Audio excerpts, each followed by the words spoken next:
Today we're going to be talking about how to start a fire in 5 minutes with just birch bark. Let's do it.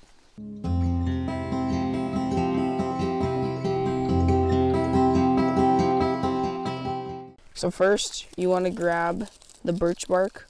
There's kind of a light and almost, I want to say fluffy.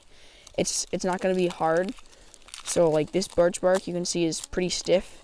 It breaks instead of this stuff just kind of crumbling. You want the crumbly stuff. If you don't take too much off the tree and you just take the light stuff, it doesn't hurt the tree. Just don't take too much and don't peel too deep into the tree. Go find some dry twigs. Okay, so right here we have a dead jack pine. The branches have been drying for quite a while. Take these sticks, take the little branches, and break them up even smaller. You want them to be around this size, and pretty short as well. Now that you have your pile of sticks, take your birch bark and crumple it up. So grab just a small handful of it, and just crumple it up. Firmly push down with this piece, and pull away with the flint. Once it's lit, grab your twigs and place them on the side. Start to put bigger sticks on it. Don't put the sticks on top, put them kind of on the side so they can start without smothering the fire. Today, I'm going to be showing you guys how to filter all the debris out of your water with just a shirt, a metal cup to collect the water as it filters, some birch bark, which I'll show you how to get in a second here. And just a reminder, after this is just for the silt. You still have to boil it. So what I'm going to be doing is making a line right here, and then just taking this piece off all the way around. Now, unfortunately, I can't show you this part because YouTube takes down my videos if I show you this, because I'm using a tool that I can't show. I have a slice of birch bark here. Now, preferably, you would want a live tree because you're not going to get all this other rotting wood on there. What you're going to want to do is put your shirt kind of at the top. Now, this is kind of a small piece for this big of a shirt. But if you wrap your birch bark around, so you can see there's a little hole at the bottom. Otherwise, it's all wrapped around the top. Now, make sure to pour it in the back if it's like this. Otherwise, it'll all drain out the front. Get some water. You can see there's grass and stuff in there. You can kind of see that water. It's still a murky color because this is a pond. But it got most of the big stuff out. A little side note here is you can see all the little particles that it filtered out. This is the goal of what you want it to look like. But all the swamp mud, everything like that, was all drained out. Today we're finding out, is white pine needle tea better? Or is spruce pine needle tea better? Okay, so I have both kinds of pine needles here. Now I'm going to put the white pine needles in this cup and the spruce pine needles in this cup. Pine needles are very rich in vitamin C.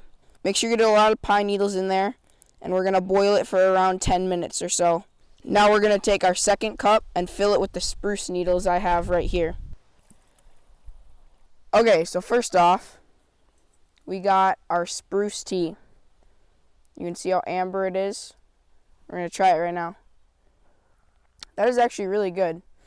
It has a little bit of a piney flavor, obviously, because it's pine needles. It reminds me of a green tea. Next, we have our white pine tea. Let's give this one a try. This one's a little bit less flavorful. Yeah, not quite as strong. Doesn't quite remind me of a green tea. It reminds me of just like a pine-flavored water. Today, I'm testing and showing you the difference between fat wood and rotten wood. Fat wood is made up of wood and pine resin, and it forms when a pine tree dies, falls over, and all the sap runs down the tree and into the branches or the stump. Show you, I'm going to cut off a chunk of this branch, and now I got a chunk of fat wood, and then I'll show you the difference, because this is a chunk of rotten wood. This is the fat wood, so you can see that keeps burning. I'm putting this out right away. It's not going into the ground. It's not going into the pine needles. It is very wet today. It's raining right now, so it's putting the flame out, kinda. Okay, so right there, I can't show you lighting the rotten wood because YouTube takes down my videos for child safety, so I'll just show you that it's very charred, and I tried lighting this for a very long time, just to let you know that. You can see even that it's charred, it just won't catch flame. This is the rotten wood. Is it true?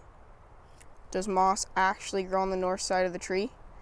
And if so, is it a reliable compass? Let's talk about that.